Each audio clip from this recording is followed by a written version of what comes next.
Between the second and third grade, I decided I wanted to be an educator, the first in my family. It was my driving force, my goal growing up. I entered the field at the age of 21 and have learned a ton along the way. I hit major barriers in 2018 and seriously considered leaving the profession, but the thought of giving up my dream and future generations just isn't me. I changed schools and made a huge grade change hoping to reignite my spark. This first day did the complete opposite. I've sobbed since getting home.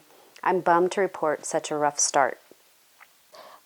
The tears are brought on a multitude of things. I am my own worst critic. Last year, I was given a very special task. I was asked to move down from 7th and 8th grade electives to teach 6th grade core. What was special about that is that we were building a team from scratch. We were hiring new employees.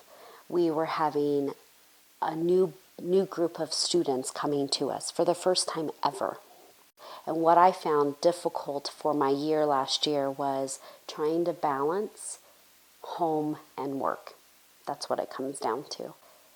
I now have a family and trying to make sure I take care of my family while I'm taking care of my school family. That I spent so much of my time dedicated to my community, my school community, that my young son, my husband, paid the price for that.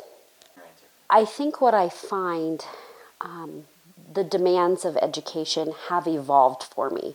And the reason why the demands have changed is because I began teaching in my very early 20s. I was single.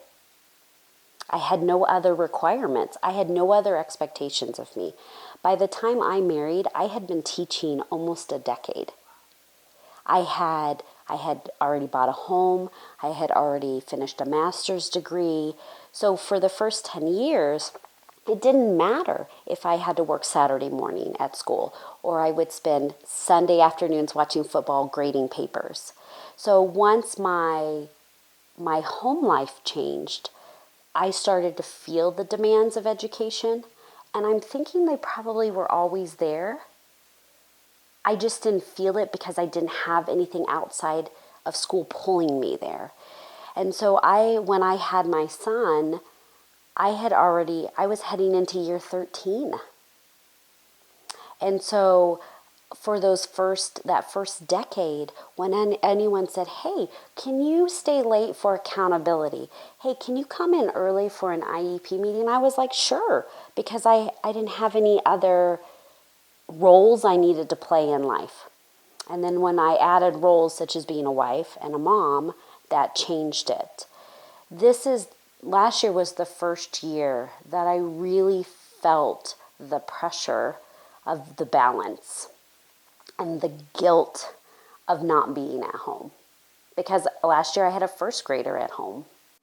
I think a lot of educators, and we're a profession that are predominantly female, and a lot of us are parents. I think there is that guilt of giving everything we have towards other people's children, and then our own kids kind of get the leftovers. Now, I'm in a new building in a new grade that I've never taught. And the 4th grade curriculum is brand new to me. I've never taught 4th grade. I know how to teach reading.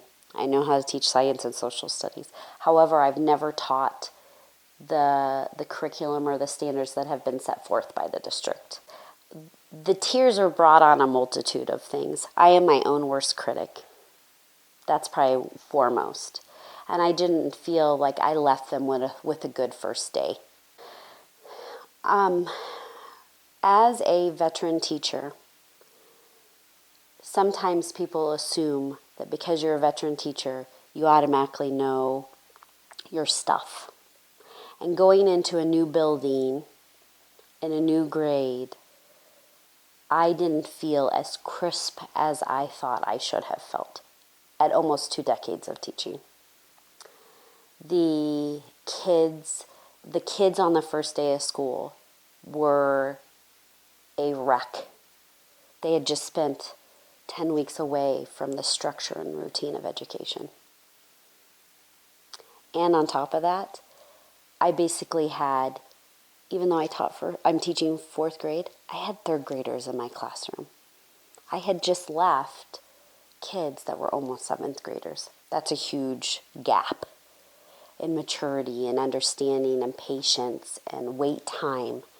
And it was a really rough day. And I didn't come away from it feeling successful. I felt less than a professional teacher. I felt like a very bad babysitter. That's a great question. Do I regret making the switch? I can't answer it at this point. But here's the thing. My entire profession, I have never spent more than 5 or 6 years in a building.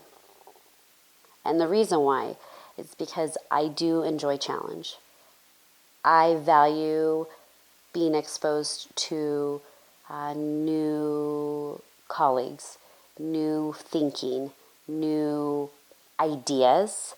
And so when I usually make deliberate switches.